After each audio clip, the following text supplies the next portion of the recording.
কথা বন্ধ করো। আলহামদুলিল্লাহির রহিমির রহমান আল্লাযী খালাকানা লিল ইবাদাতি ওয়াল জান ওয়া খাসানা বিত তাকরীমি বাইনাল হায়াওয়ান ওয়া আশহাদু আন লা ইলাহা ইল্লাল্লাহু ওয়াহদাহু লা শারীকা লাহু শাহাদাতান মুসিলাতান ইলাল জিনান ونشهد أن محمدا عبده ورسوله المبعوث فينا بالهدى ودين الحق ليظهره على الأديان صلى الله عليه وعلى آله وصحبه الكرام ما دام الشمس والقمر بجريان والنجم والشجر يسجدان والسماء رفعها ووضع الميزان فقد قال الله تعالى في كلامه المجيد وبرهانه التوحيد أعوذ بالله من الشيطان الرجيم بسم الله الرحمن الرحيم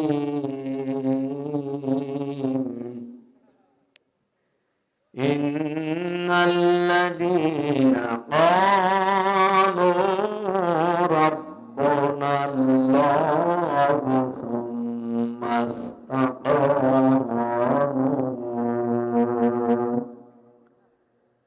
ثم استقاموا فلا خوف عليهم ولا هم يحزنون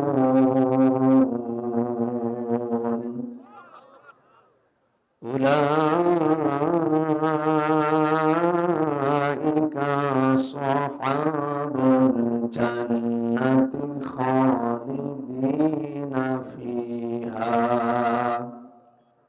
جزاء بما كانوا يكسبون جزاء بما كانوا يعملون صدقت يا ربنا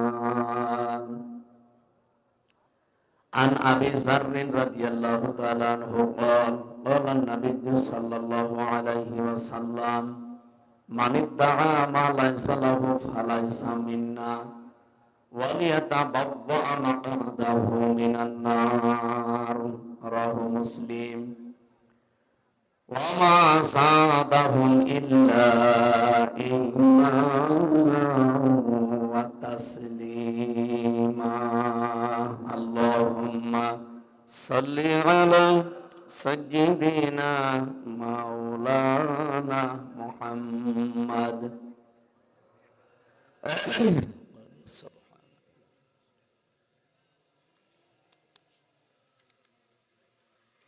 আলহামদুলিল্লাহ সিরাজগঞ্জ জেলার তালাশ থানার অন্তর্গত চৌবাড়িয়া যুব সমাজের উদ্যোগে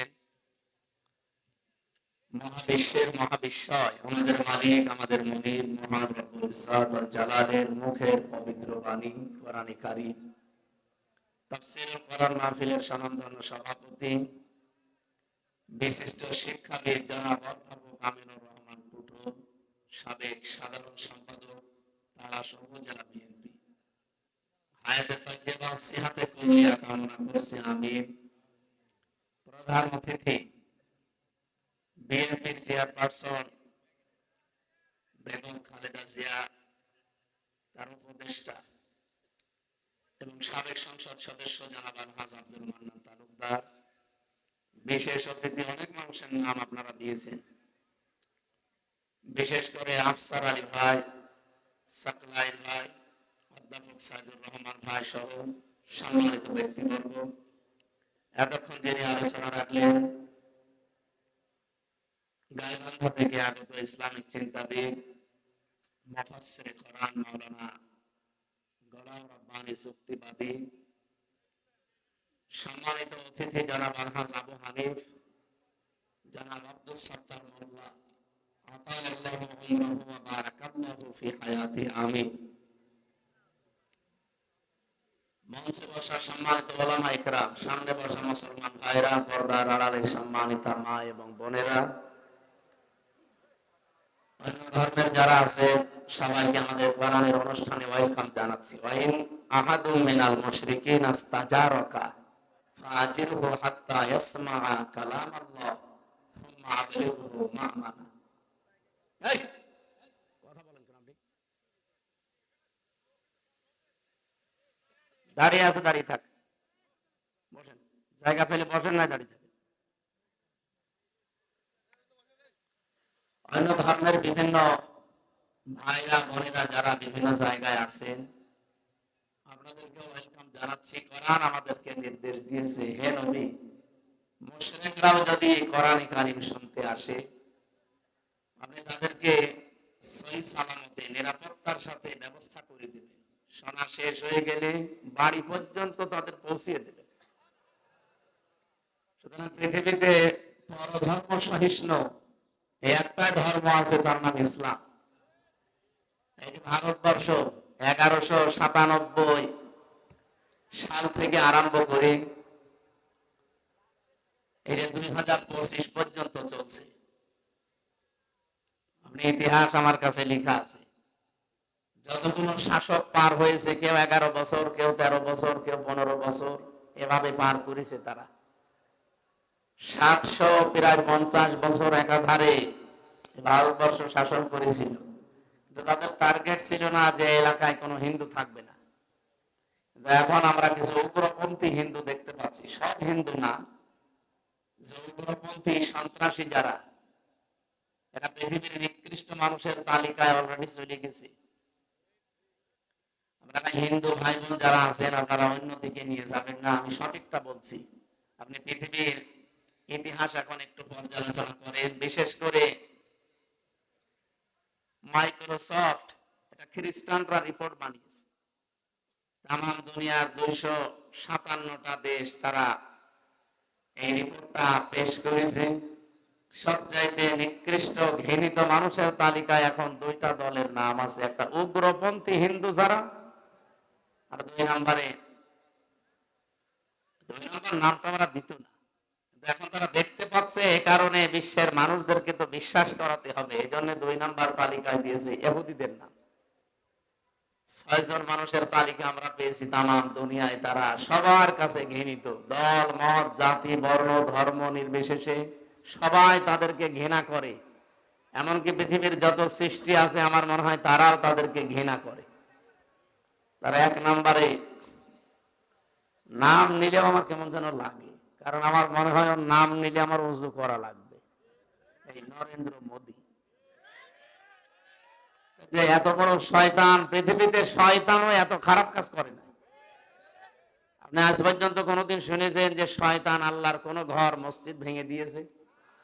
অথচ ধোয়া ধোয়া তুলে বিভিন্ন জায়গায় বলছে এখানে মন্দির ছিল আগে, 500 বছর আগে, আমরা এটা ভেঙে মসজিদ বানাবো। একটা কথা হলো, ভারতের অনেক হিন্দু পর্যন্ত তাকে এখন ধিক্কার জানাচ্ছে যে একই মানুষ না কসাই। কসাইও তো এত নির্দয় না, আল্লাহর ঘর তারা ভেঙে ধোয়া ধোয়া তুলেছে। যদি সঠিক হতো তাও তো মেনে নিতাম। বাংলাদেশে যত মন্দির আছে, এক গ্রামও হয়তো মন্দির থাকতে পারে। এখন যদি আমরা বলি যে 1000 বছর আগে এখানে মসজিদ ছিল, আমরা এটা ভেঙে এখন মসজিদ বানাবো, আপনারা মানবেন? আর এটা ঠিক হবে? আমাদের বাপদাদা পূর্বপুরুষ যারা বিভিন্ন জায়গা তারা ওয়াকফ করে গিয়েছিল, এই ওয়াকফ আইন বাতিল করে দিয়ে তারা এখন নিজেরা এই সমস্ত জায়গাগুলো দখল করছে। আমি একটা হাদিস পড়েছিলাম না, মুসলিম শরীফের হাদিস, এই মাইক তো মনে হয় সেরকম মাইক না, রওশনের সাথে মতো মুখ সরালে আর শোনা যায় না।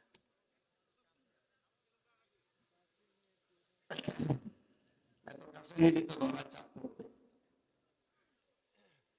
বাতাসও তো সেরকম আসে না, ঘেমে গেলে তো সমস্যা হয়ে যাবে।